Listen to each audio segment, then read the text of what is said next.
All right, friends, family, loved ones, acquaintances, whomever. We're so glad you're still with us. Thanks for hanging out. I hope you enjoyed your break, or if you're here with us, I hope you enjoyed lunch. Again, it came from the Nashville Food Project, which is a really cool organization here in Middle Tennessee. So we're going to kick it back into gear here with my friend Jessica Pilcher. She is the director of United for Working Families with the United Way of Greater Chattanooga, and they are a best place for working families. It should be on. So Jessica's like me. She likes to wander. And I think if you see there's a box in your screen where you can see the whole room. So if you want to see her, she'll be in that box. If not, all is well with the world. Wonderful. Well, hello, everyone. How are we doing? Full of lunch, hopefully, and warmed up. It's a little chilly in here. Yes, thank you, Melissa. I'm a walker. God did not call me to be a preacher for a reason. I can't stand behind a pulpit. So I'll walk around, and hopefully that'll keep your attention on me after you got those full bellies. So I'm Jess. Let's just be friends. I'm Jess. I'm the director of United for Working Families at the United Way of Greater Chattanooga. It is been a pleasure to work for this organization for 5 years in some different capacities, but I've landed in this role about a year ago, which is when United for Working Families began. But let's zoom out a little bit to talk about why United Way of Greater Chattanooga is leading this. Many of you all probably have a local United Way in your community. We all do different things. If you're not aware, United Way has a global membership model. We all are part of the brand, but then each individual local United Way is its own 501c3. We do our own things, we have our own mission, and we have our own programs. So when I talk about our work at United Way, it's a little different than our friends here at United Way of Greater Nashville. And so United for Working Families, it's independent to us. But nonetheless, we have pretty similar missions across the board. At United Way of Greater Chattanooga, our mission is to unite people and resources in building a stronger, healthier community, while our focus is to envision a community where every child can thrive and working families can break the cycle of financial hardship. So when I talk about United for Working Families, it is a subset, it is a program of this. We want to make sure that every working family has exactly what they need to thrive and break that cycle of financial hardship. So what does that mean? What does that look like? In Hamilton County alone, the number of households that have children in them that are living in financial hardship, and I'll define that in a little while, is 9,572 households. That's a whole lot of households that struggle to make ends meet every single day, that have to make some really tough choices about what it looks like to just live, let alone to thrive, to use our words before. That means at a minimum, that's 9,572 diplomas, careers, leaders, future advocates. That's a whole lot of households with children specifically that are having to make those tough choices. And so I will use two different terms interchangeably as I go forward. You're going to hear financial hardship, and you're also going to hear ALICE. Has anyone ever heard of ALICE or the research methodology ALICE? Oh, look at all those hands. Great. ALICE is not my grandmother or yours. She's not coming in the door. ALICE is a research methodology that's looking at a population of people based on their household size and household budget. ALICE stands for Asset Limited, Income Constrained, and Employed. This essentially means that there is a structural mismatch between the wages being earned and the cost of basics. Typically, this is known as the federal poverty line. We like to think that there is a class above the federal poverty line because, as we know, the federal poverty line is very, very low. Does anyone know when the federal poverty line was even created? 64, very close, 65. 1965 is when the federal poverty line was created and has never once been changed. It has been the exact, thank you for the giggle. It has never once been changed. The federal poverty line was set based on how much it costs to feed a family. So there are two things that the federal poverty line currently looks at. It looks at food costs and household size, and that is it. For a family of four, if you're not aware, for a family of four in Tennessee, the federal poverty line is $27,000 for the entire household. How can we think that $27,000 is enough to feed a whole family of four, or how to do anything with a family of four, maybe feed them, but not else. And so the federal poverty line doesn't look at things like childcare costs, healthcare costs. It doesn't look at having to have Wi-Fi these days. It doesn't look at utilities. It doesn't look at geo-variation. It looks at a very, very typical standard number of how much it costs to feed the particular number of people you have in your household. So that's why we look at ALICE instead. ALICE is asset limited, income constrained, and employed because we know it costs more to live than what we like to think that it does. There in Hamilton County alone, there are 36% of local residents that fall in this category. And so that is ALICE and below. That means so many of them, you can sit us in a room and you will know that the majority of these people will fall into this category. Asset limited, we don't have a lot of assets. That also means we don't have a safety net if we fall into crisis. We don't have that savings fund to say, okay, well, great, my car broke down, let me go get it fixed. Instead, we're going to payday loans or we're going to credit cards and we're getting deeper and deeper into this cycle of debt and financial hardship that we can't crawl ourselves out of. It also means income constrained. Our incomes fall short of the basics. You do not have to be poor to know that it costs a lot to live right now. If you've been to the grocery store in the last week, you'll know that it costs so much money. Those Aldi eggs are no longer 52 cents, they're $2. It is getting more and more expensive to live. And so ALICE is feeling the brunt of that. But to use a word that were used before, the misnomer here is that ALICE is working. They are working a lot, usually 2-3 jobs just to make their ends meet. And so when we consider what ALICE looks like, it's important for us to zoom in on a lens of what does working families face. ALICE is more complicated than wages. This is where United for Working Families is stepping in to say that you will rarely hear me talk about you should pay people more. Because we know that wages are not going to satisfy every need. You can pay someone $100,000, but if you offer them no benefits at all, and they're paying for healthcare out of pocket, insurance out of pocket, they are just trickling and trickling down to where they don't have any wages to then support what it actually costs to live.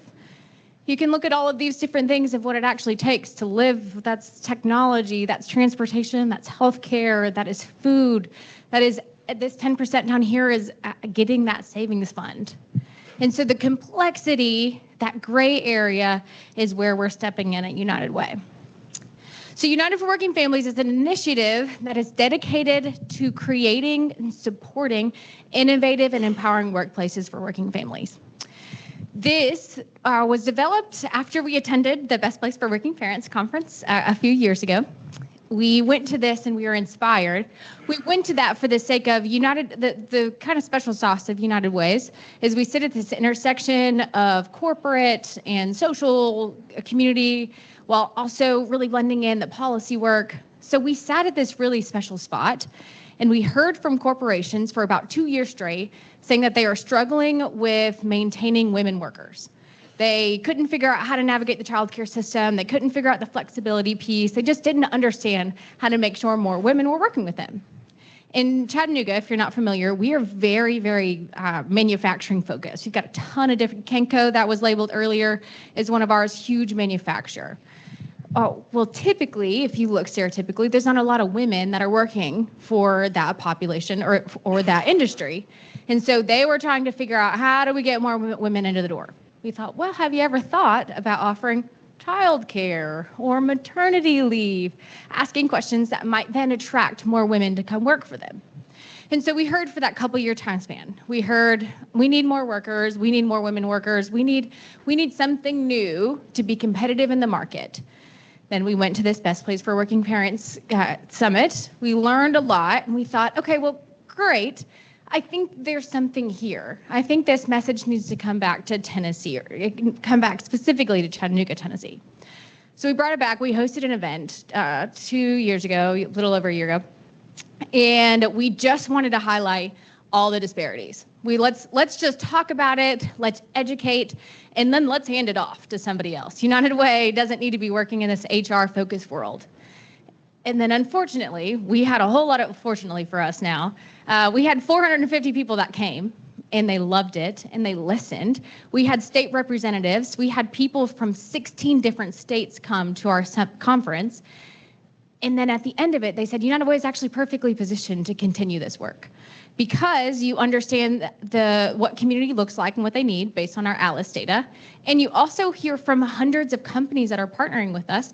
You actually are best positioned to do it. And so what started as just an event has now turned into a movement that we're continuing to have conversations. So we just hosted, about 2 months ago now, we just hosted our second annual summit that I want to show you a quick video of.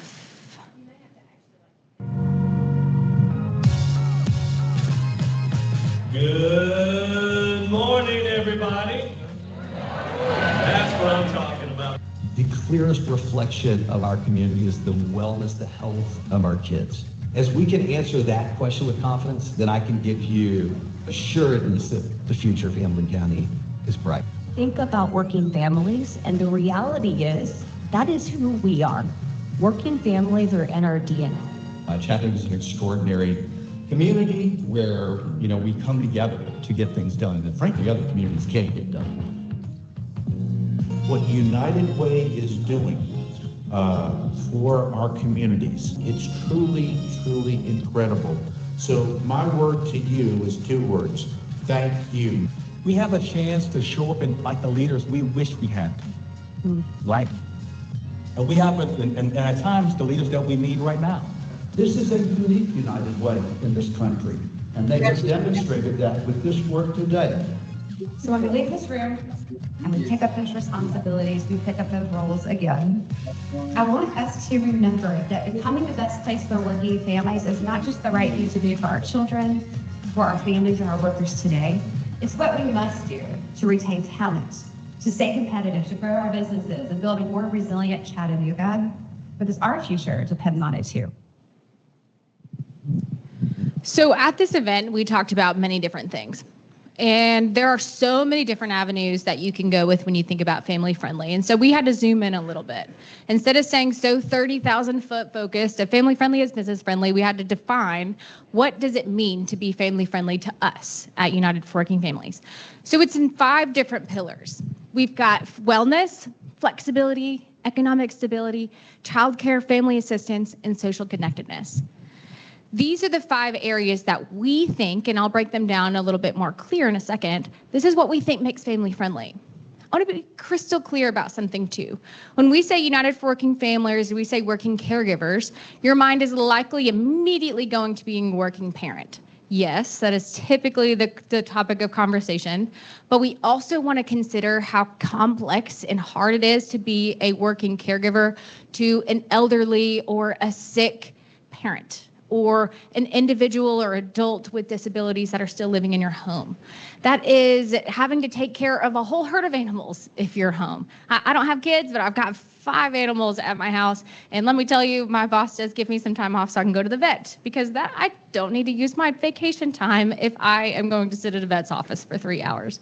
And so it's considering those. So put that in your mind as we're going forward as well. So let's start with wellness.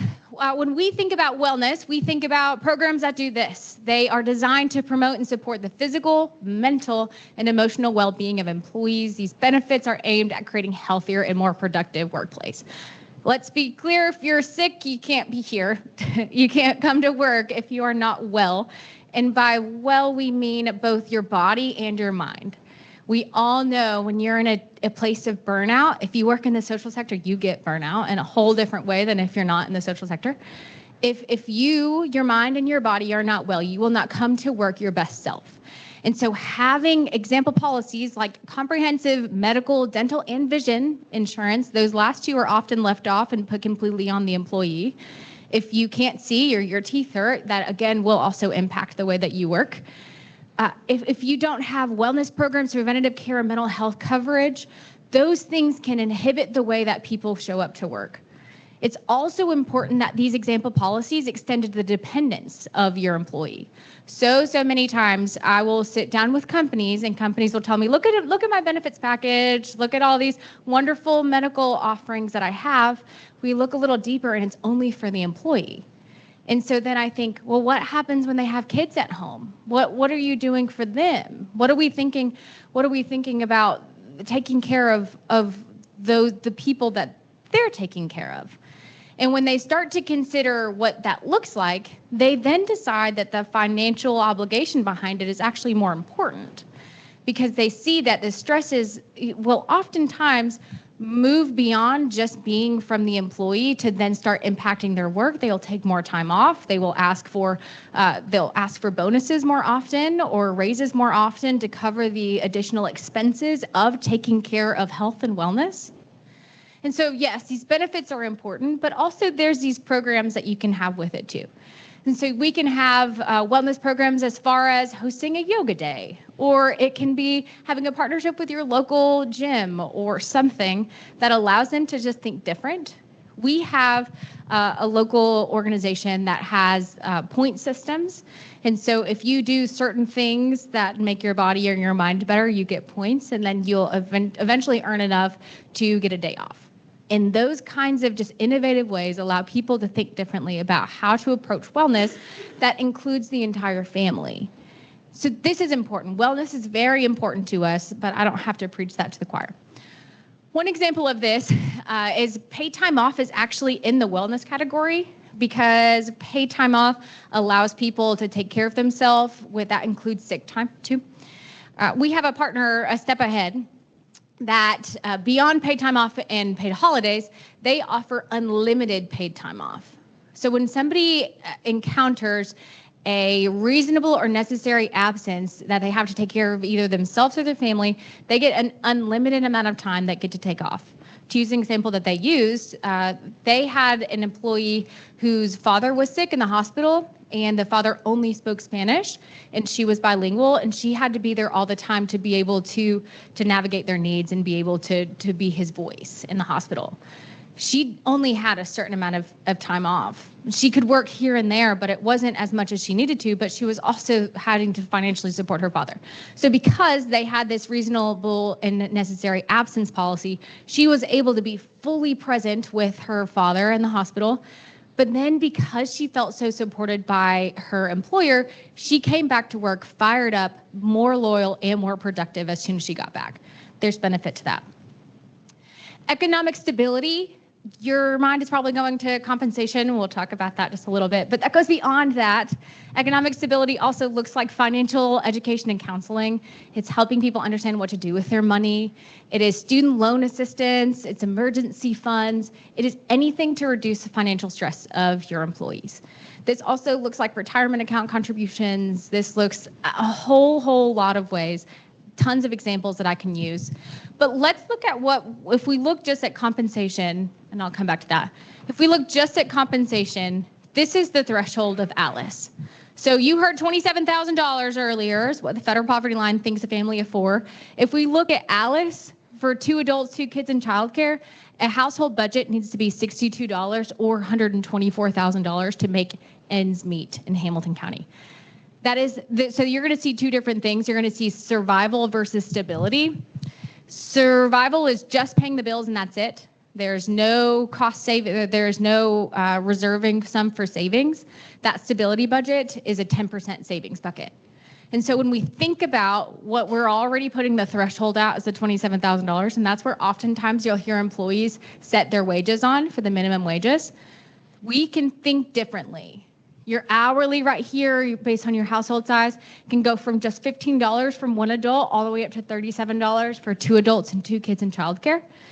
It's important that we consider the differences. We don't want to just survive anymore. I know, I sure don't. We want to thrive. And so that's where that stability budget really does come into play. An important statistic that comes with this is 70% of the most common jobs in Tennessee pay less than $20 an hour. And we look at here, our stability budget, there's not a single hourly wage that is below $25. And so we know that we are already paying less than what we actually need to create that stability for a household, which is why we talk about benefits in addition to compensation, because we know they're both important. An example of what financial stability can look like at a workplace is Truist, a larger bank, so this is only so applicable, They have a student loan forgiveness program. So if you are an employee of theirs, they will help you turn your paid time off days. If you decided not to use them, you can turn that into compensation that goes toward your student debt. This is a recommendation policy that we'll put out there with a caution asterisk. We want people to take their time off. I think that's just as important as paying off your debt. And so we like to think of student loan assistance or student debt forgiveness is an important asset, but it shouldn't necessarily come at a cost of getting rid of your vacation days. So what if we thought about a way that we can do them both at the same time? The next is flexibility. Your first thought's probably going to, we should all work at home. We should work remote. Yes, there are so many benefits to coming remote, but we also know that doesn't work for everybody. You heard an example earlier from Kenco that introduced that shift swap. And Kenco is one of our greatest partners, and we use them as an example all the time because they think differently about what manufacturing looks like and how we can approach that predictability of scheduling. Flexibility can look like telecommuting or phased retirement, in addition to all of preparing the schedules significant time ahead. Even when we think about our part-time workers, I worked in the restaurant industry for a really long time, and my schedule changed every single week. I got it on a Monday, and I didn't know if I was working on a Tuesday. And so we're even approaching our part-time workers or our shift workers to say, what if we actually just made very scheduled shifts? And could you imagine the change that will make for that working mom or that working dad or that working caregiver to then be able to adequately plan for what their family needs? And so thinking about flexibility, of course, remote work is going to produce that higher amount of satisfaction and return on investment. However, it doesn't work for our healthcare industry can't do that. Our manufacturing industry can't do that. Our service workers can't do that. And so we are asking all employers to just think differently about what it looks like. This is also where I have to say that a lot of times our industries will have a multi-layer of their employees. So they'll have an executive office, and then they might have people on the line. The people who work in the office can work at home, but then the people who work on the line can't. That's why benefits and policies don't exactly have to be equal, they have to be equitable. So your people on the line need access to the same amount of predictability as somebody that's working in the office. So they need to know here's what their rights look like and here's what they have access to, just as much as somebody that is able to call in saying, I'm feeling a little sick today, can I work from home? And so this is where we hear the most pushback from a lot of our employers saying, oh, well, no way we can do that. We're not even going to consider flexibility. We think, what if we did 2 different layers? And so considering that is also helpful. A policy example here is Big Brothers Big Sisters moved to doing a 4-day work week. They kept wages all the same, but they shifted down to 32 hours a week. And they allowed people to choose which day they wanted to be off. And it was really helpful. They started to retain people at a way higher rate. They saw their productivity levels go skyrocket. And so this is just one example of how making a small shift to their flexible policy was able to see big success. Childcare and family assistance is the big hot topic and a hot topic across the board. You'll see people all over the press talking about how do we get childcare. You heard it earlier that on-site childcare is booming. It's the #1 recommended way to provide childcare. It doesn't make sense for everyone though. However, there's so many different options that you can explore, like backup childcare or childcare stipends. This also falls under the adoption assistance, fertility benefits, and elder care assistance. And so thinking through those ways of people who have a different process or a different approach to becoming parents, considering them in their ways of childcare and family assistance is also important.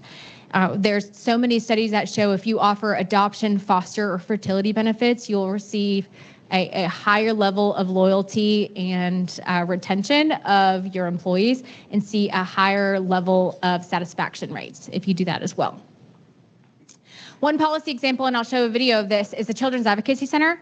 After our first event, they went back to their policy and realized that their family leave policy was not equitable at all. Their people could not access it. It was confusing. Some people could come back earlier. There was not a step-on, step-off process. It wasn't clear. And so after our event, they went back, they talked with their board, and they decided to make a complete change to their policy, and I'll have them explain it themselves.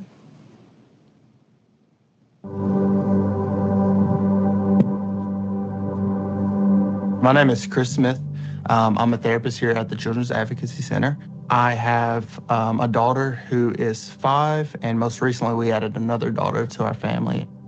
My work here really supported me through that process of having my second daughter, my youngest daughter. I was really supported with the parental leave policy that came into effect. So I was able to take 6 weeks of bonding time to not only help my wife while she healed, build a connection with my youngest daughter, but also help my older daughter adjust to the new addition as well. It felt like I was prioritizing my family.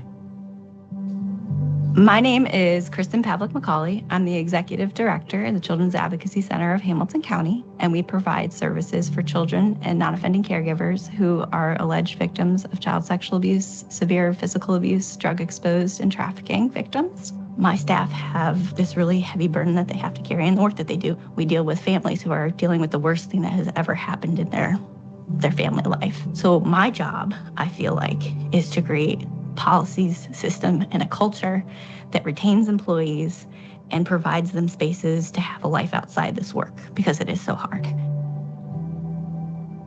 We wanted to both make it something where it wouldn't be a financial hardship on an employee, because we don't qualify for Family Medical Leave Act. We're too tiny. We have 18 employees, $1 million budget.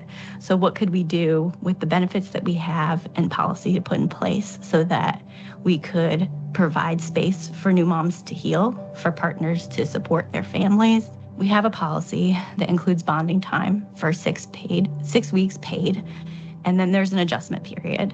And so saying, no, you're paid and you don't have to worry about what's happening here. Your sole focus is what's happening in your family. I think for a lot of my folks has been really wonderful. People ask, like, how do you do this? It's like, the work's gonna get done. And when you want an employee to come back and be back in a way that they feel good about coming back, instead of having somebody come back who feels like they're not here fully. Being there to foster a relationship with my daughters and coming back and feeling like I could work with the families that we're serving here as well. It's our responsibility as employers to create a culture where they have the ability to balance both things. And that if you want to retain people, and it costs a lot more to hire somebody new than it does to retain a person, if we're going to make a fiscal argument, then you have to create additional and maybe different opportunities so that they feel valued as people and that they have the ability to live a life outside of the work that they're coming to do.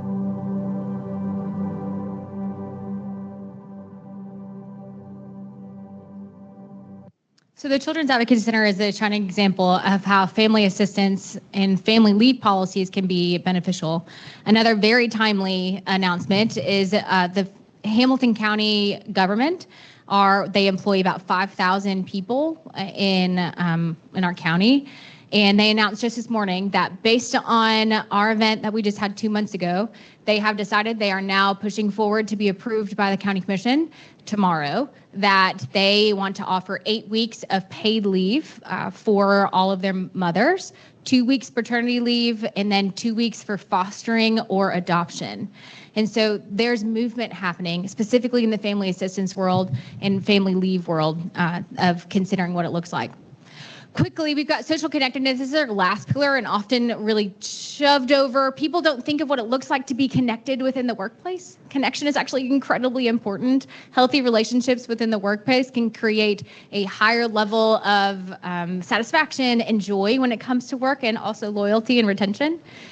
There's a statistic that says the higher rates of social connectivity within the workplace can reduce anxiety and depression by 159%. That's a whole lot. To put that a little bit more plainly, if you like your job, you like your life. If you hate your job, you hate your life. And so when we think about how do we make your jobs more approachable and more enjoyable, you can think of employee resource groups, recognition and appreciation, feeling joy, workplace social events, and open communication channels.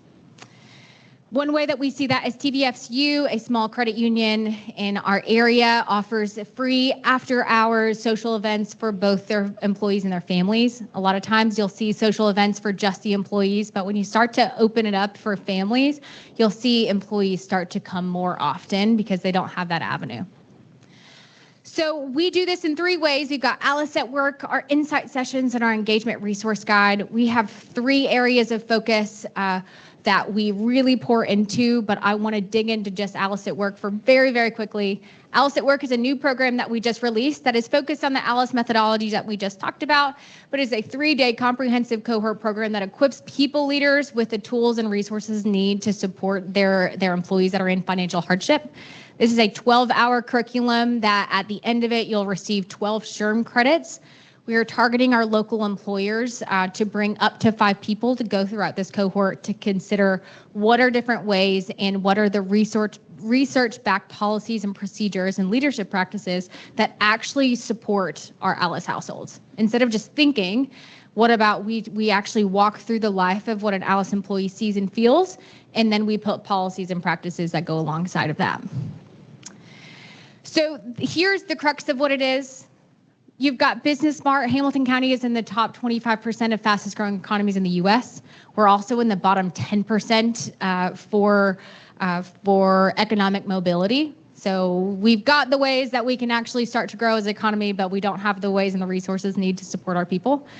And so what we know is family friendly is working. 83% of millennials say they'll leave one job for another with stronger family policies and better family support. And then we see that there's a future-ready support. There's a high level of return on investment. All of those things put together creates economic mobility for a community in a completely different way than we've seen before. We're seeing some pretty big success with it, and I am excited about this work.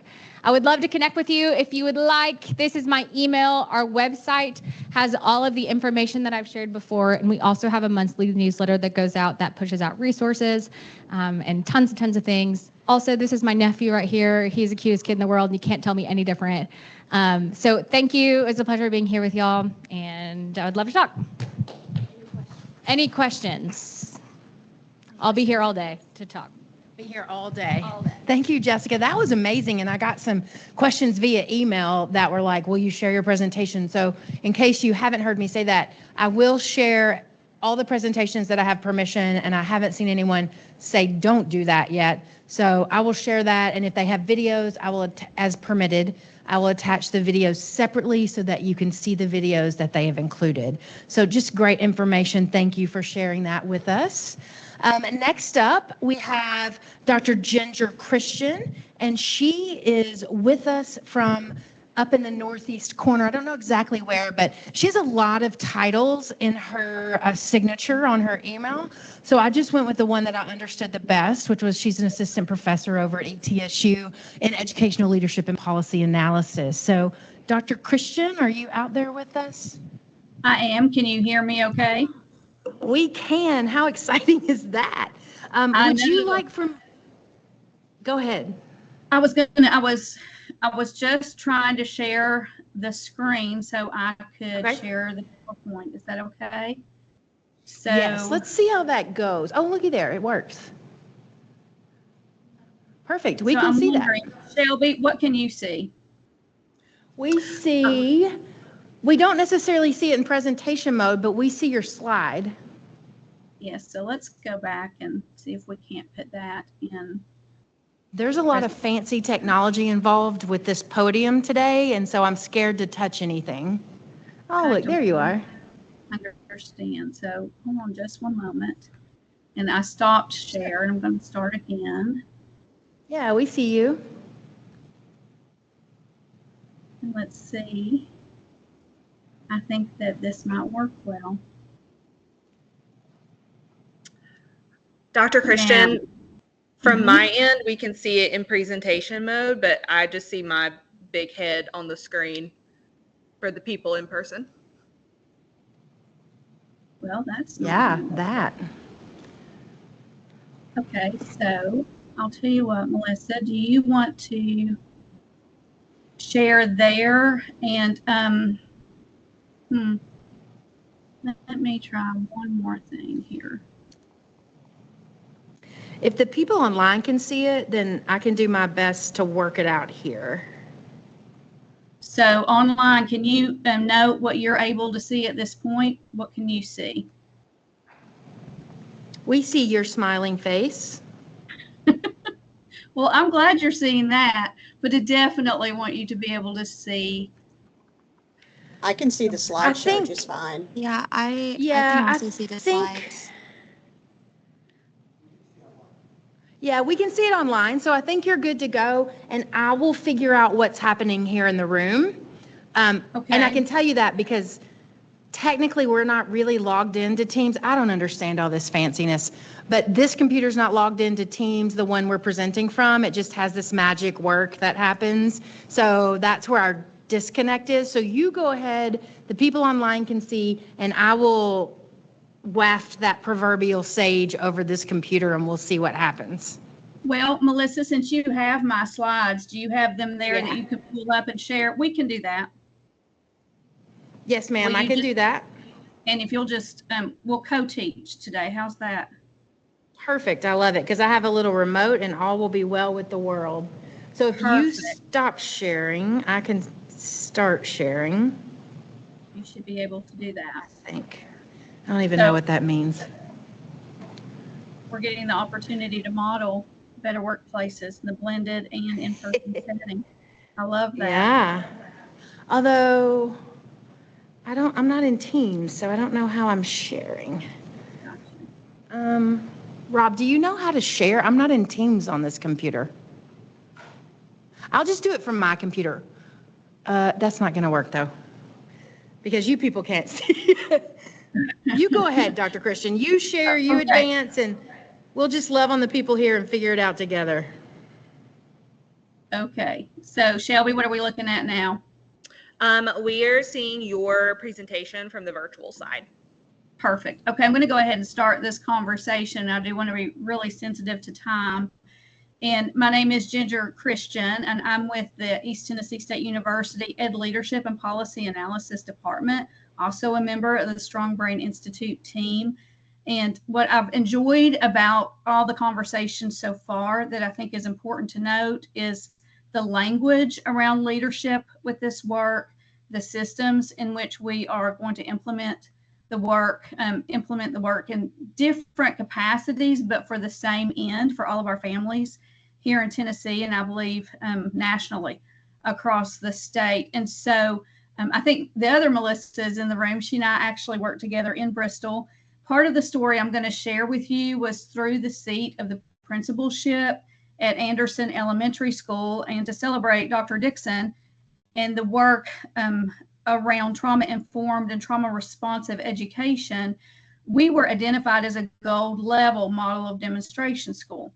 And over a period of time in the state of Tennessee, we provided evidence of a lower number of office discipline referrals, so students were learning how to manage and regulate themselves in the classroom, but also school culture and climate just was innovative and creative ideas were flowing. And so I'm going to share with you what we learned at one site and how we have scaled that up to support schools in the P12 area in both Tennessee and Virginia, but also being really intentional and thoughtful about this language of leadership. So the framework that you see here before you has 7 high leverage systems, but also 7 high leverage practices.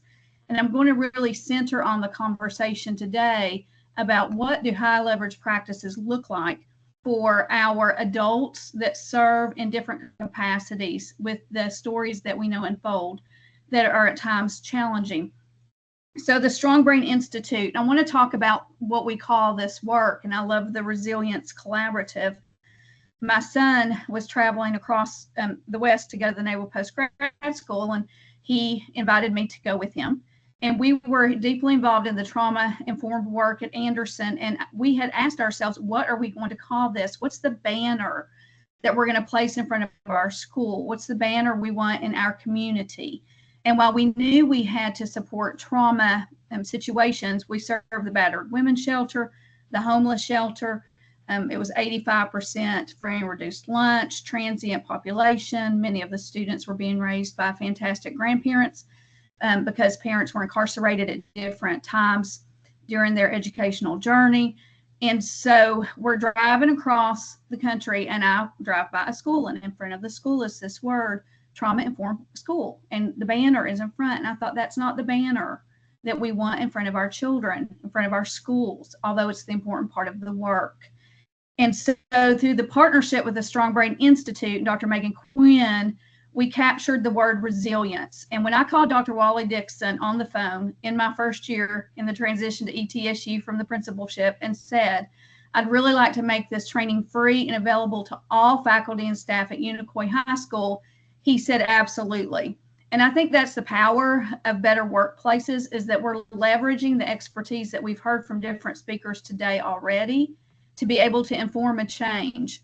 And so while I recognize you can't see the small writing because of the presentation mode, our project goals were really consistent with better workplaces for our community, and how are we going to leverage resources, mental health resources, family engagement resources, and be able to educate the adults who are working with our students and the students about how they can regulate.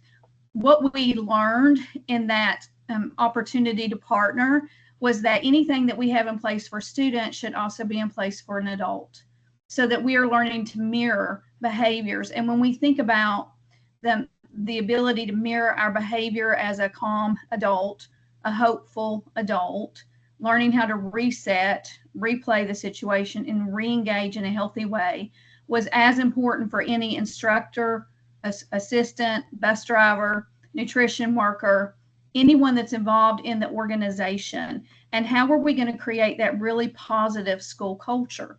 And we're looking at neuroeducation, that ability, which I know most of you are very familiar with in this worm, to transform the learning environment in our organizations. And we're talking about organizational culture and climate today. That's a transformation of the learning environment. So knowledge of a thing is not possession of it. And what we began to uncover is the thought life of leadership was critical to this work. So I'm going to ask you in the chat right now, or right there in person, you can talk to each other for 1 or 2 minutes. If you could craft your dream organization in the next 5 years, what would it look like? What would it sound like? What type of behaviors would you notice are occurring with the adults in your organization, the employees in your organization, as a result of the dream that you had today? So drop that in the chat. What would it look like? Would scheduled celebrations be part of that conversation? Talk to us about what that would look like.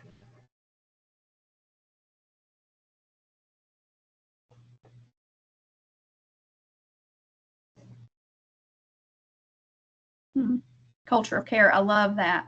What else?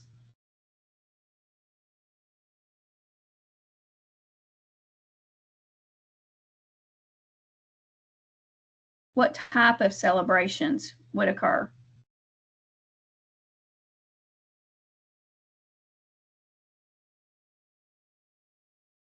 Would the data reflect more families accessing the resources that we see?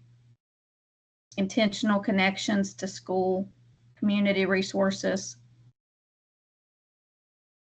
Absolutely. Safe spaces to share and grow.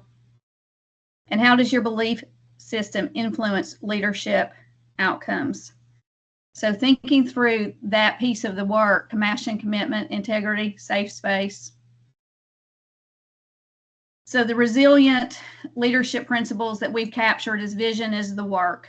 And to our point earlier today about the higher ed framework and our framework through SAMHSA, voice and choice is critical to that. And the idea that we as a community are solving our own problems, our challenges, but we are also creating our own environment. So one of the big pieces of work we've seen in organizational change in the schools that we partner with and the organizations that we're partnering with are what are the core beliefs that create the environment. So ours were safe, respectable, kind, leadership. And then how are we talking about those core beliefs? How are we acting out those core beliefs? And the law of the lift. How is everyone helping in that process? and the law of best fit, where are people in the right seat? And then we're going to talk about processes, not the people. So if we see a failure in our work, in our organization, how can we identify the root cause instead of the person and look more carefully at the system? So culture and climate.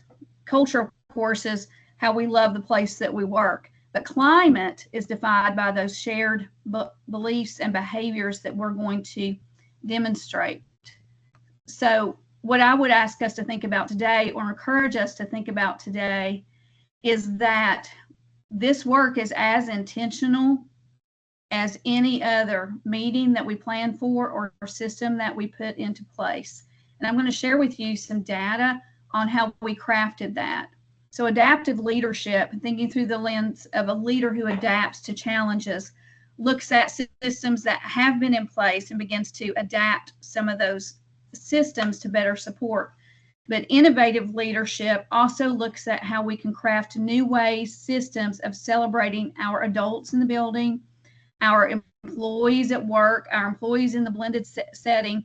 And it's interesting, in preparation for this conversation, I've talked with several different individuals from several different organizations to capture what they say works well in their organization. And so while we know we want to mitigate ACEs, that adverse childhood experience, we also want to maximize PACEs, positive childhood experiences. And listening deeply to the systems that we can put into place to do that has been exciting. So innovative leadership. We've crafted and created reset spaces for children to be able to go into a space, calm, regulate for 15 or 20 minutes, return to class. In our partnerships with the myriad of schools that we have now, in one school, we saw a decrease in chronic absenteeism from 21% down to 4% when students learned they could go into a reset space, calm their emotions, replay the event, and then re-engage. But what we noticed with the adult organization is it was the same experience. So if we have an adult in the building who is terrified of storms, for example, and they have permission to go into that reset space that's designated for adult calm spaces, and they've been instrumental in the creation of those spaces, then there is no limit, because now the adults are also modeling, but to one another, that it is okay to have a bad day. So professional learning and onboarding is critical to this. Emotional intelligence, and just for my information, will you drop in the chat if you have had access or training to emotional intelligence in your career in some way? So we know there's the amygdala hijack. That's the foundation of all of our work. It's the limbic system. Then I want to think through that rational brain. And also, how am I going to assign meaning to what I am learning about in this moment? So when we think about emotional intelligence conceptually, we're thinking about the ability to be able to problem solve. All of these skills, empathy, be able to manage my time, teamwork, all of these things are critical. But what we noticed in the adults that we work with in our organizations, they are often unfamiliar about how their own emotional intelligence and their responses in those moments begin to cause unnecessary stress to rise in certain situations. So thinking about organizational development and how do we capture and celebrate positive workplaces and better workplaces in Tennessee, we've embedded EQ training for all the adults that are part of our Resilient Schools project. We also are embedding strengths finders. So we're looking at what we do well, the positive aspect of ourselves as leaders, not just the challenges that sometimes come with stress. So emotional intelligence recognizes the intelligence of the individual and the personality, but to our point, it is a growth mindset. And what do we believe about the adults that we are working with and interfacing with?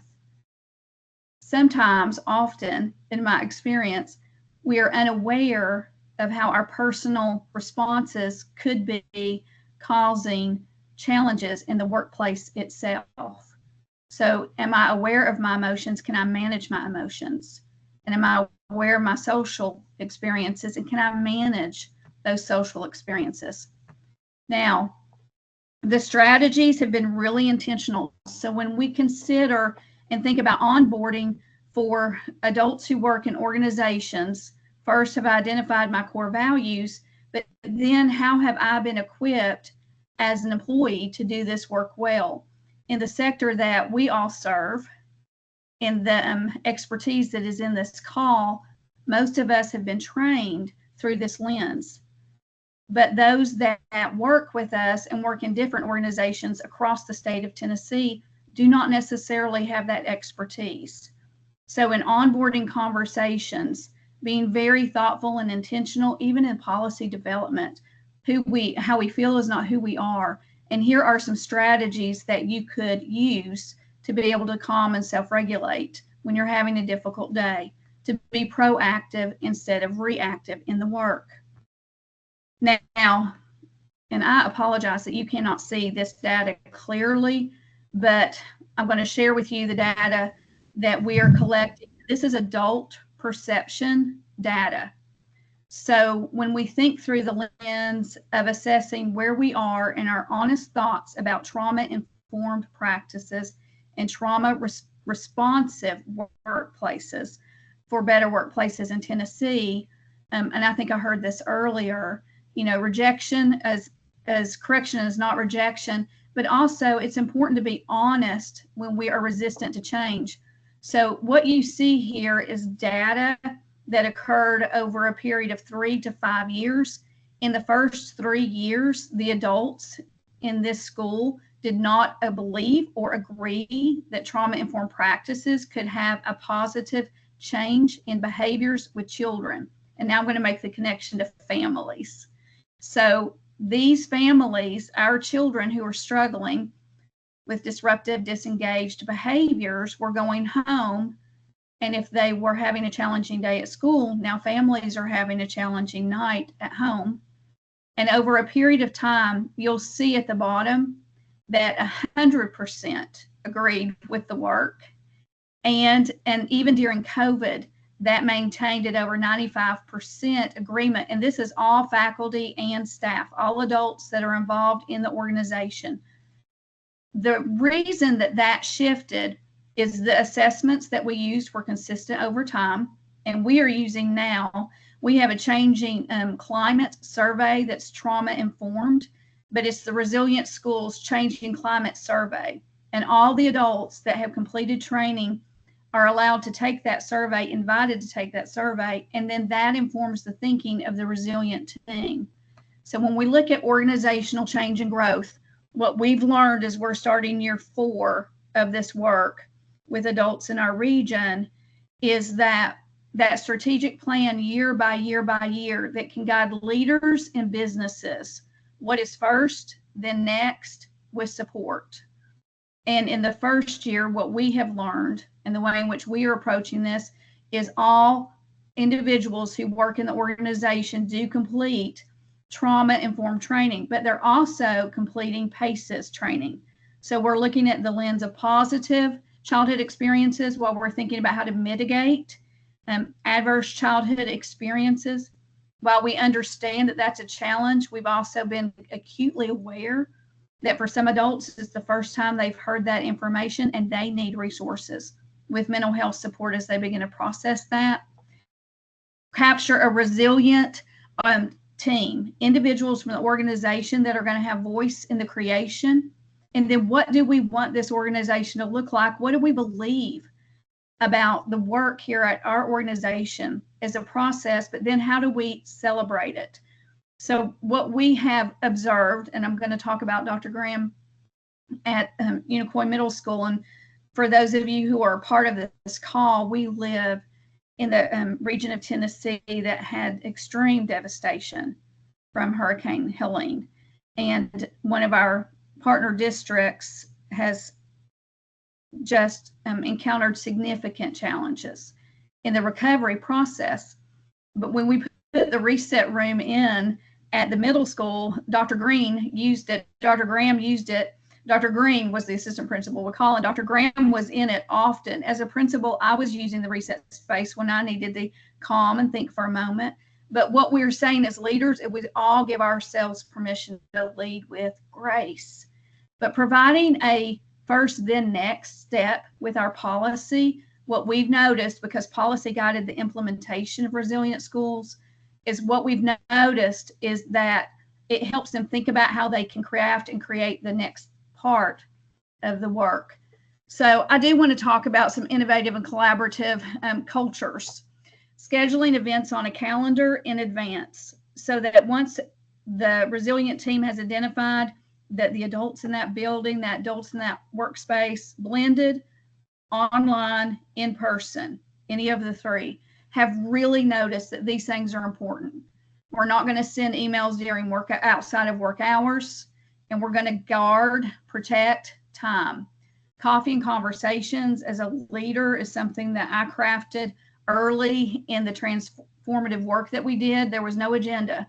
I will be here at this time. Come with any idea that you think can make our organization strong and fun, because work should be joyful. Learning should be joyful. Monday or weekly motivators. Door decoration contest is amazing how creative adults can be with these things. We instituted something called a chocolate walk, which was a recommendation from one of the adults. And every Friday, every individual will get celebrated in some small way. Providing additional and longer lunches. Reset moments. If we're going to do tap in, tap out for children, if we're teaching children about self-regulation, then should not we also do that for adults? And it's important to tap out when you need just a moment. Potluck lunches, a walkabout. Really encouraging our leaders that are leading this work to walk about and just what is working well. What's one thing you think we're doing so well? What's one thing we could strengthen so that you love the place you work? And then how can I support? Holiday celebrations, and notice that's holiday, so we're really thinking culturally responsive and learning from cultural celebrations. Create a learning space for adults. Online trivia competitions, thinking through the lens of the different generations. Communicate values in a consistent way. And invite employees to create the environment. I think it was the first speaker this morning who talked about our communities can solve the complex challenges we have in our communities. And when employees are invited to create their own environment and the autonomy, they will create such exciting experiences for adults that will go into the houses and the families. So at the dinner table, we're talking about the fun experience we had at work today. The action research cycle has guided our work with the resilience cycle. So we're leading to listen, we're leading to learn, and we're leading to innovate. And we understand that when we complete a survey, we're going to go back to the resilient team and talk about what we learned, and we're going to enhance and strengthen the work.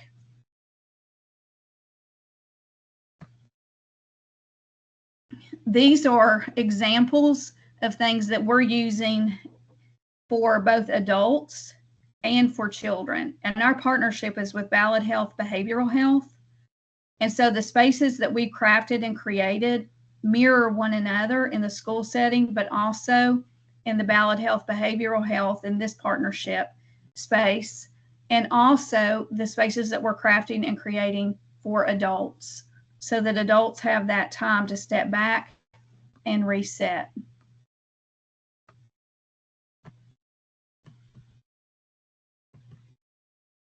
So one of the wonders that I had for this team as we think about the transition and the support is, how does your vision and values connect to your culture? So when you think about your workplace right now, you know, at Clemmer College of Human Development and Education and Human Development, our core values focus on scholarship, innovation.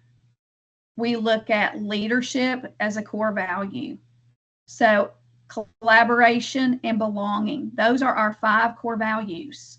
And we as faculty staff crafted those values. We looked at historical information, and then we did a walkabout, we collected data, and we processed with our teams over and over in every department till we aligned those values in our own college. that align to our university values. And now we are being very intentional on how do we celebrate our employees? How are we celebrating our adult students in higher ed? That was such a process. Go ahead. So for the next couple of minutes, what I wonder about is what are the core values that you see at work in your own organization, that if you asked everybody that works in your office, your department, they would say, this is what we believe about the work, and we're in agreement about that. Can you put some examples in the chat?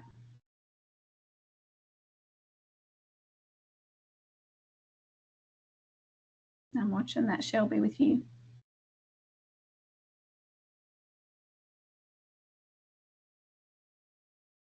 That's the first.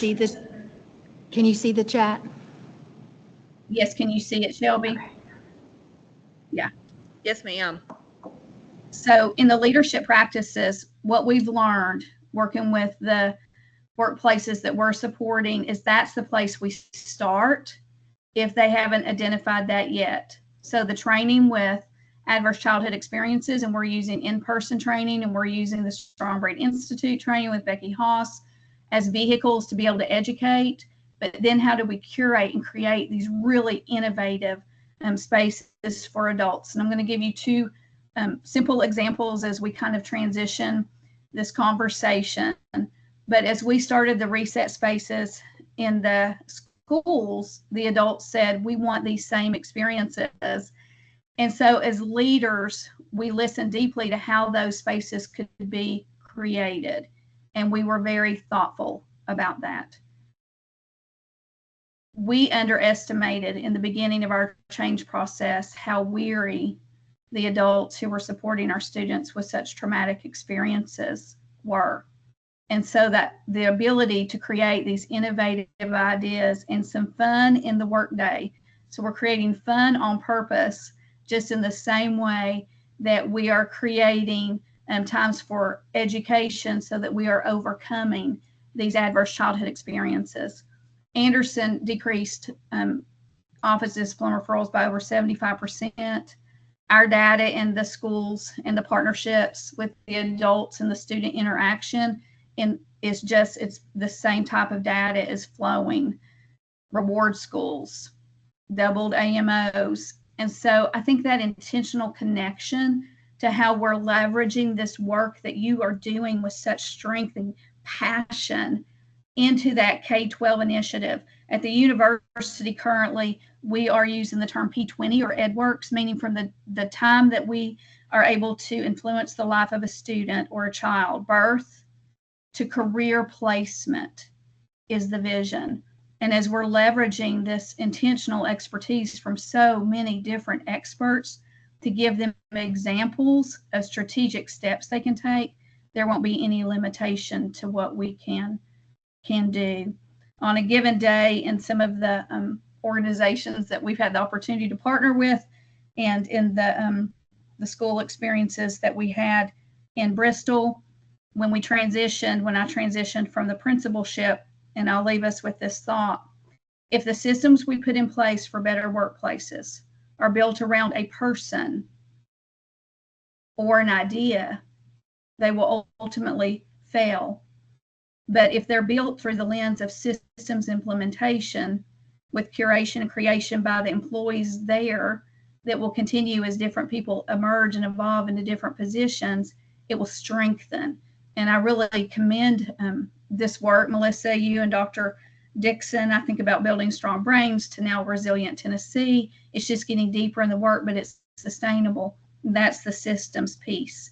And then from year to year, we just fine tune and continue to find ways to make sure that we're creating fun and innovative opportunities for people at work. So it's 2:30. I think that's my time. Do you have some questions? You did awesome. Thank you, Dr. Christian. Any questions? I don't think I saw any in the chat. Chat friends? Okay. And I don't I don't see any here. So thank you, and thank you to the folks in-house who maybe use some different avenues to watch the PowerPoint. As long as Dr. Christian is fine with it, I will send that out in my follow-up information as well. So thank you for sharing even more about that with us and the importance of those things. So we'll let you stop sharing your screen. And our last presenter for the day is also going to be virtual, but we're never going to give up, right? Never say never. So it is Jenny Robertson, who is with Maury Regional Health. She is the Human Resources Business Partner Team Lead. And Jenny, look at that. So nice. And we've got a little box here. Can you talk with us, Jenny? Let's see if we can hear you. Oh, goodness. You either get one of the other guys, you don't get a PowerPoint and a voice. You either get a voice or a PowerPoint. Just kidding. Let's see, Jenny. Let's see how this might work. I'm confident you're hearing us. I'm going to ask the obvious because I would need someone to ask me this. Are you unmuted? No, that's Dr. Christian, though. I don't know why that box isn't going away. It's showing she's unmuted.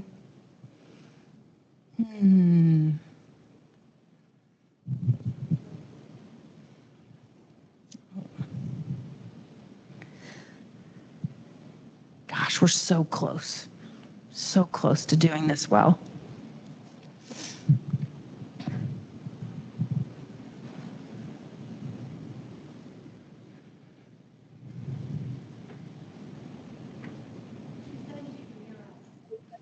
Yeah.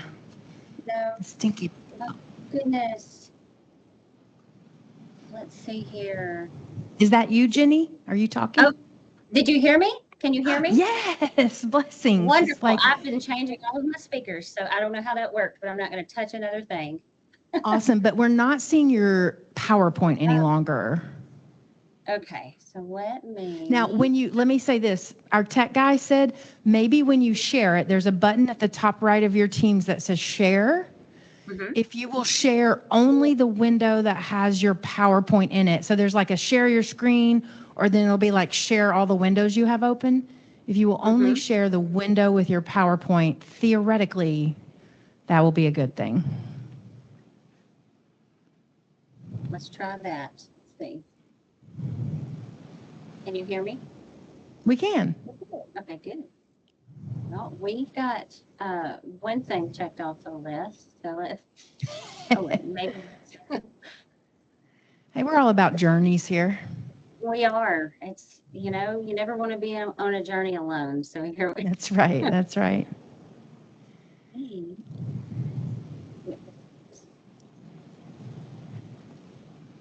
Do you see that? Are you sharing? Let me ask that question. I am trying to share. Okay. And my screen is spooling, so give it just a minute. I'm sorry. No, you're good. Oh, it went to an email for some reason. Okay. It thinks I wanted to share through email. Let's definitely not do that. No. So what we may have to do. Yes, ma'am. Unless, let me look right here.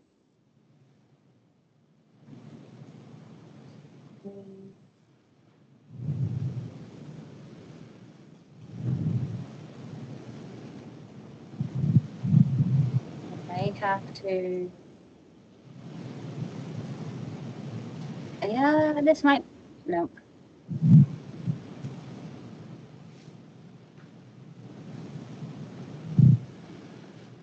Leave. You may have to pull through the slides for me. Okay. Is it just not letting you share up there by the leave button? Mm-hmm. It's now it's. I'm happy to embark on the sharing adventure. Yes. Okay. So we may have to just let you share for me. I apologize. No, don't apologize. This is all a journey. Unless one more thing. Rob. And I thought I had it ready to go. We've been practiced. You know how that goes. I mean, we saw it for a fleeting moment, but we couldn't hear you. Now we can hear you, but we don't see it. Okay, so why don't you can share it, and then then you'll just can toggle through it for Rob, me. to share, was it the podium HDMI? I'm going to push it. We're going to see what happens. I've never had problems sharing it, but this is a new one. I like it. That's my dad. Whoever had the duck alarm, that's my dad's signal to take his medicine. So it makes me think of my dad. We just had a duck alarm go off over here. Oh, stop the madness. We may be making some strides. Well, while we're getting the slide up, I will say this is my first time at this meeting, and I want to say I've heard some wonderful information and great presentations. So kudos to the entire team that's been presenting today. Well, thank you. We're so glad you're with us. One thing, guys, I didn't tell you for those in the room and who are, I'm trying to do two things at once, and that's challenging, who are online. Jenny is with Murray Regional Health, and Murray Regional Health is one of our Best Place for Working Parents partners. To try again? Okay. Want me to try again? That's the word on the street, yes. Let me try again. Okay. Let's see what I can share. Yes.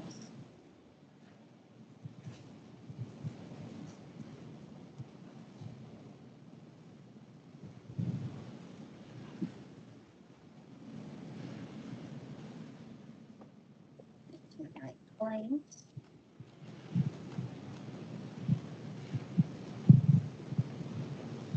Is it online? Oh. Is it coming up? I should be sharing now. It is, but we see your screen. Can you pull up your PowerPoint? It is pulled up. Do you just see, what are you saying? Oh, you're saying this. So why don't we see what we can do to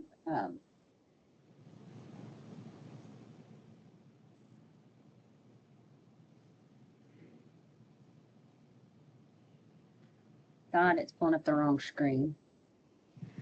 I mean, I feel good about this. We're getting somewhere, right?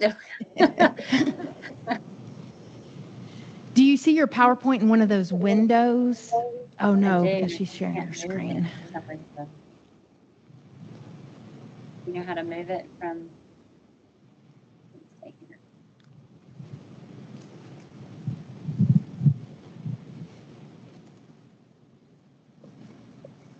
It's not gonna let me.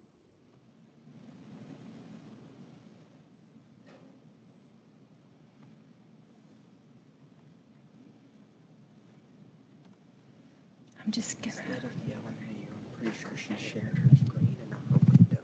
Yeah. So she needs to unshare. I'm gonna try to share one more time. Jordan, will you let me in?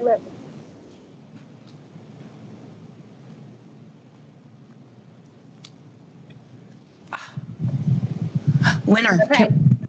I just reshared it, and I don't know what the difference was, but I like it. I like it a lot. So, friends, family, loved ones, this is Jenny Robertson with Murray Regional Health. Murray. Thank you. It's Murray. It's Murray. yes. I said it. Murray. Okay. We Thanks, said Jenny. Murray. All right. We're ready. Yes. Well, thank you for bearing with me today for the technical difficulties. Yes, I'm Jenny Robertson. I'm the HR business partner here at Murray Regional, and I am presenting on behalf of Jessica Harris. She is our Associate Director for Human Resources, and she is out at another conference today. So I'm going to go ahead and get started. I will tell you, I love Murray Regional Health. I was actually born in this hospital, and I am honored to have been asked to speak about our organization and our best place to work, best places for working parents designation. We do take great pride in supporting families and empowering our employees and elevating the workplace experience here at Murray.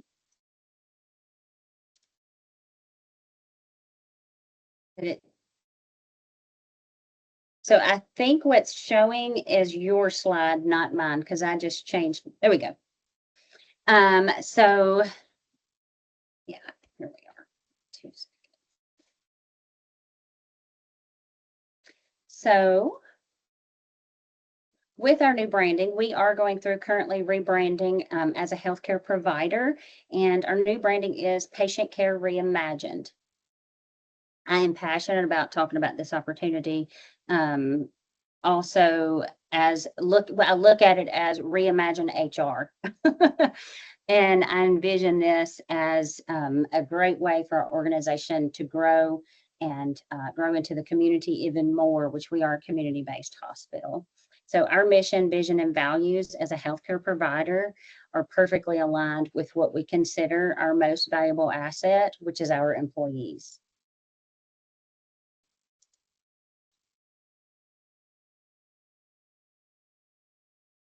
So our mission of supporting employees and their families through family-friendly policies reinforces our commitment to compassionate care. And our vision is that we strive to be the trusted choice for health and wellness in Southern Middle Tennessee. And I will tell you, I'm going to stop here and tell you as well, I don't know how many people know a whole lot about Maury Regional Medical Center. You'll hear Maury Regional Medical Center, and you will also hear Maury Regional Health. We have different affiliations, so that's why that gets confusing at times. But we are the largest hospital between Nashville and Huntsville. We have about 3,000 employees, and we are a 250-bed hospital. We have other affiliates as well that Marshall Medical Center, Wayne Medical Center, and then Lewis Health Center as well, and multiple clinics as well that are offsite.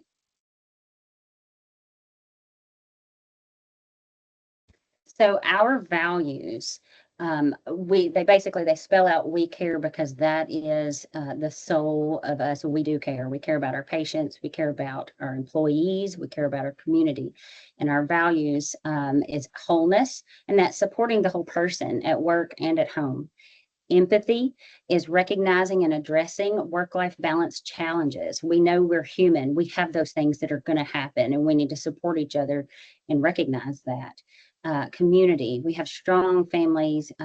We firmly believe that strong families build stronger communities, and we try to get out into our community frequently and prove that to them. And then advocacy, we advocate for the well-being of patients and employees alike. And then respect and equity. Policies, we have policies that ensure fairness for all employees, regardless of their family circumstances. So here you get to see our beautiful courthouse. I don't know if it's going to swap.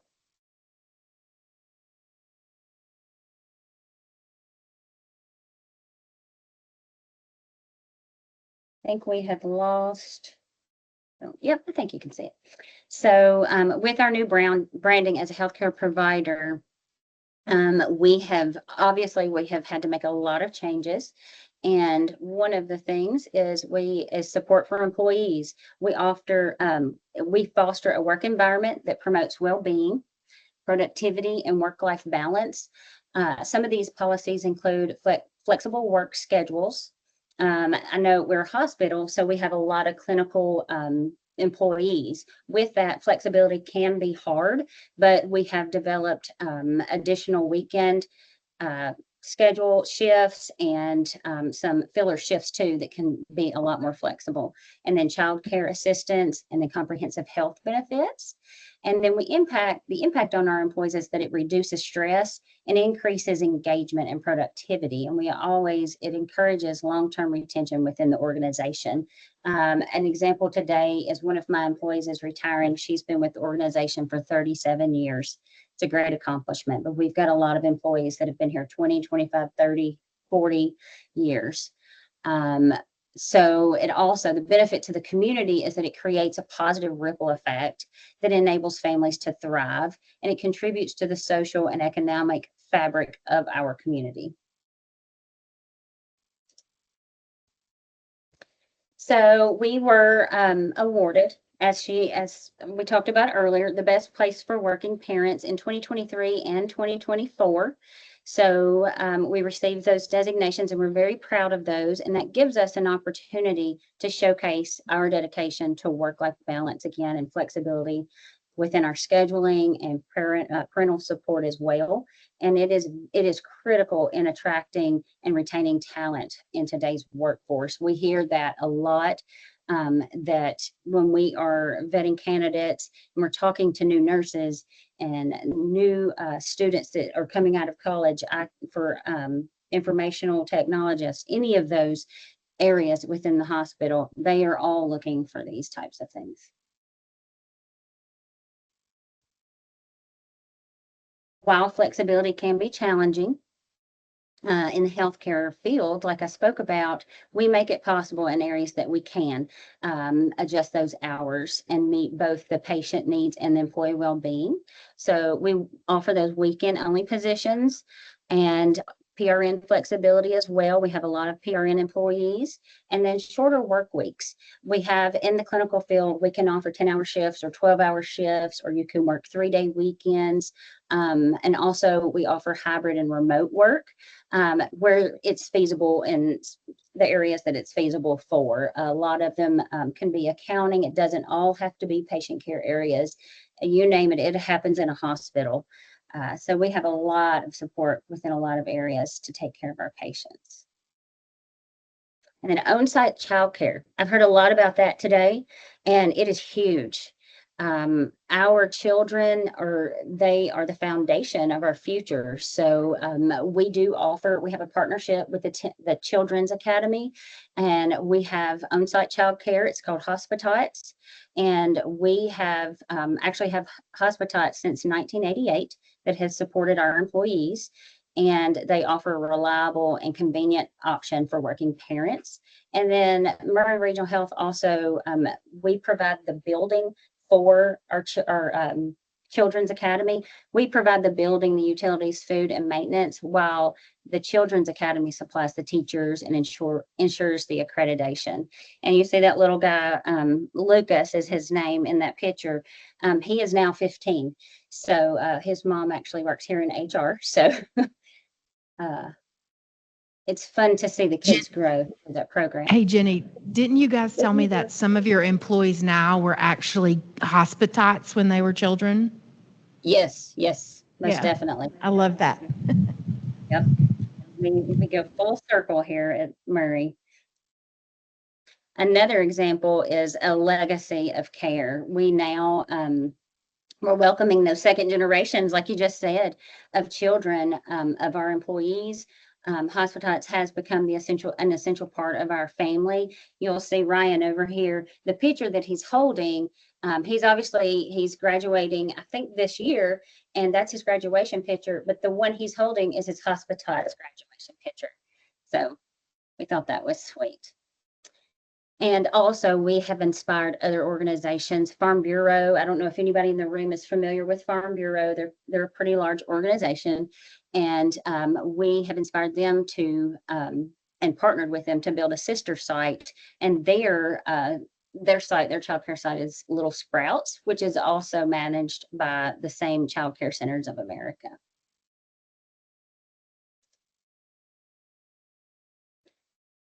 So our comprehensive benefits, that's the expected benefits. So I'm not going to go in depth on those, but I will tell you we do have all of these benefits. We have a medical, dental, and vision plan. Our medical plan, we have two options, a PPO option and a high deductible health plan option. And then we offer retirement plans. We offer 401ks and 403bs. And then we have voluntary coverage options, includes life insurance, ID protection, short-term, long-term disability, and much more. We have hospital care, critical accident coverage. There's a few different other coverages that we have that are available for employees to select. We also offer a vast array of educational assistance packages, tuition reimbursement, student loan forgiveness, and scholarship programs. I've heard a lot about the need for those today. So it was a good feeling to hear a lot about that today. And then we also have a PTO plan, of course, that offers paid time off policies that give our employees time to rest and recharge and spend time with their families, because that's very important. So the benefits that set us apart is that we have a wellness program, and the wellness program it's called the Murray Strong Portal. You can access it through there, which gives employees a variety of activities that promote physical, financial, and emotional well-being. So, and what that does is it helps employees maintain a healthy work-life balance. It is on a point scale. So it just, as an example, if you reach 1,500 points within the Murray Strong program, then you get a discounted rate for your medical premiums. So it touches them on a health level and also on a financial level, which we all know both touches our health on a daily basis. So employee assistance programs, we offer an EAP program. We partnered with BHS. I think I'm trying to talk too fast. I know we're running short on time today. So, and BHS is where we offer employees 24/7 support for personal and professional challenges. We have had instances where if there has been an event here at the hospital, we will call BHS to come in from a critical incident response, and they'll come on site and they will sit with our employees. If they have to sit all day or if they have to come for multiple days at a time, we definitely provide that to our employees. And also all of our employees receive a full paid subscription to the Calm app. And if you're not familiar with the Calm app, I suggest Googling it. A lot of our employees, they love it. Financial wellness benefits. We have, of course, the health insurance that covers, and I do have to brag on that a little bit. We are self-insured, so we can tweak our policy a little bit. So our PPO plan participants receive 100% coverage at Murray Regional facilities. So if, for example, if I go to a Murray facility and receive treatment, then that's going to be covered. My treatment at the facility will be covered at 100%. We also have employer paid short-term and long-term disability plans, and we have financial wellness classes that we're in partnership with a local bank, and which is First Farmers and Merchants, and SmartPath. We offer SmartPath as well. That is another vendor that you can reach out to receive advice, financial advice from. And then we also have, we utilize the RAIN app, and the RAIN app is just that. It is an app that once you've actually worked your shift, then once that file feed goes over, because it is linked to a file feed that goes over twice a day, but once that file feed goes over, then you can access a certain percentage of your wages. So what that does is that combats employees going to check cashing places, things of that nature, and paying those hefty percentages and those fines. Career Navigation Program. We're proud of this program as well.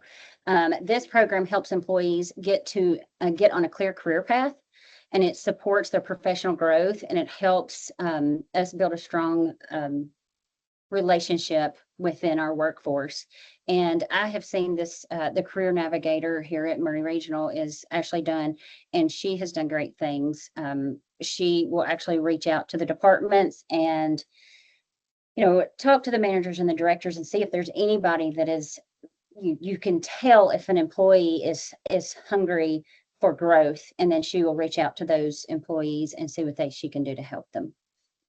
We also have direct access to benefit specialists. We have benefit specialists here on site at all times, one that specifically handles the leaves, and then one handles all of the medical and dental and vision and benefits of that nature, and then also one that handles PPO and retirement.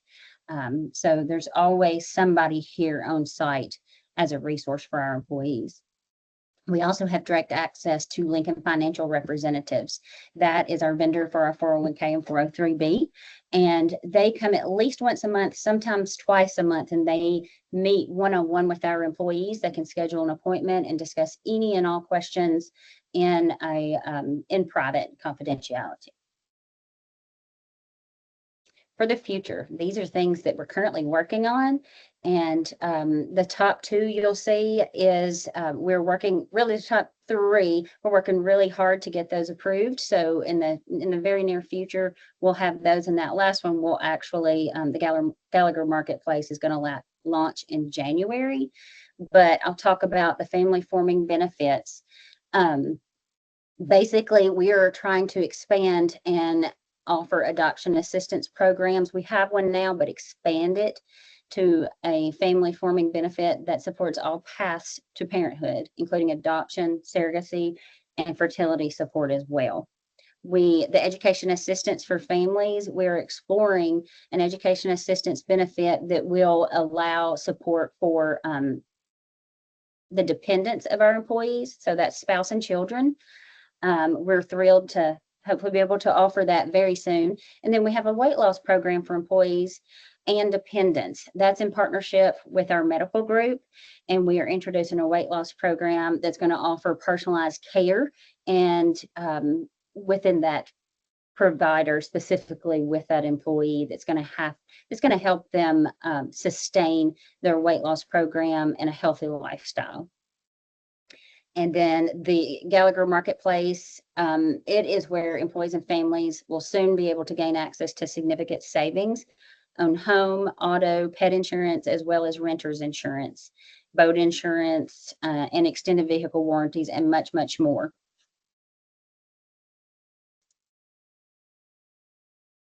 Employee engagement. This is fun stuff as well. So for employee engagement,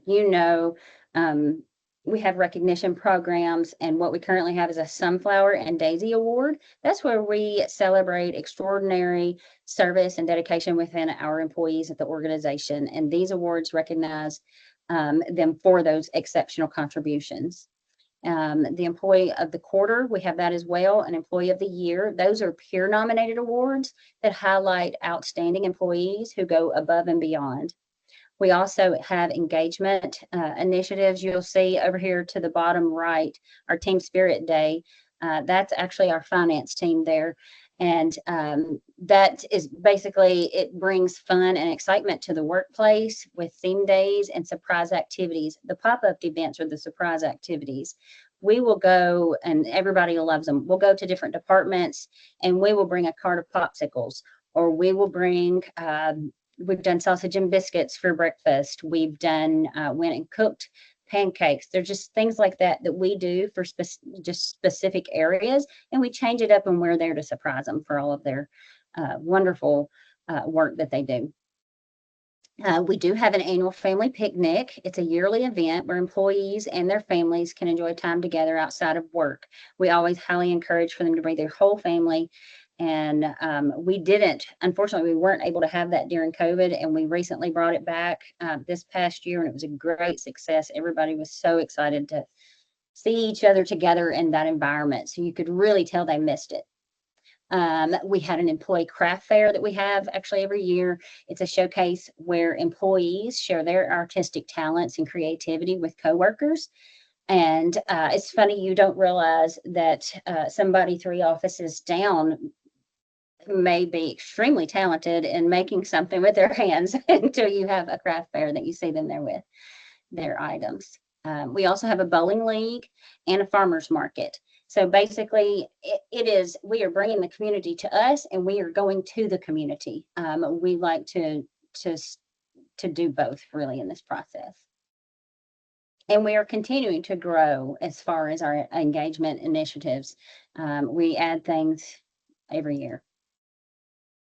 We also have celebration events. So National Hospital Week, that's a special week that, everybody looks forward to that week every year. We have recognition and activities that go all week long. Last year, I believe we did the carnival, and we took the entire cafeteria actually, and we decorated it as a carnival, and everybody came, and it was a lot of fun. We also have holiday themed parties and events that are festive celebrations that really bring the joy and camaraderie throughout the year. And future initiatives, we have a buddy program that we are pairing employees with mentors for support and guidance and connection. So what that buddy program will do is, especially for a new employee, it will hopefully, the plan is for it to help guide a new employee to be able to join our Murray family. If you know Murray, you know we use the word Murray family a lot, but that's because we truly are a family. And it will, hopefully we plan that a new employee will be able to join our family and know that we're here to mentor them and support them and foster them through their first couple years here and until they retire. Actually, we also say we hire you to retire you. So forever. And then once they're comfortable, then they can be a mentor as well to mentor the newer employees as well. Allyship campaign, that is focused on addressing workplace incivility. This initiative provides employees with a safe place to report concerns, allowing us to take prompt and effective action. That's very important. Our employees, they want to be heard and they need to be heard, especially in a time like that. We're now forming employee resource groups as well that support the inclusivity and diversity through ERGs that empower and connect employees. You can just see a couple of our flyers from 2 of the events as well.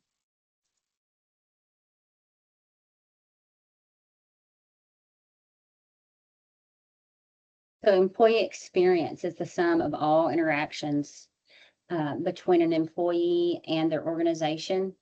You can think of it as the journey an employee takes while employed by your business. An employee's experience lays the foundation for employee engagement. A good employee experience, just some stats on it, is that 60%, if you've had a good employee experience, they're 60% more likely to stay with the company, 69% more likely to be high performers, and 52% more likely to report high discretionary effort and work that they do above and beyond that's expected based on their daily responsibilities. And I will say too, that we have also within the best place of working parent, that has allowed us to also gain the Great Place to Work certification. So it's been very valuable in that aspect as well. We've just recently received that in May of 2024, and we have celebrated our successes. I will say we've taken great pride in celebrating it and recognizing our employees' contributions and making our workplace be a place that our employees can thrive in. And then also, I will say, so the action-oriented approach. So the things that we have learned and heard from surveys that we've taken throughout the year, Great Place to Work, there's a survey involved in that one as well. We've taken that information and we've broken it down by department, and we have reached out to those department leaders, the directors and the managers, and we've worked together to form an action plan that will actually target the specific things that our employees are saying that they are wanting, and then we're working to deliver on those. And then looking ahead, as we prepare to take the survey in January, we will definitely remain focused on the patient experience and our culture of trust.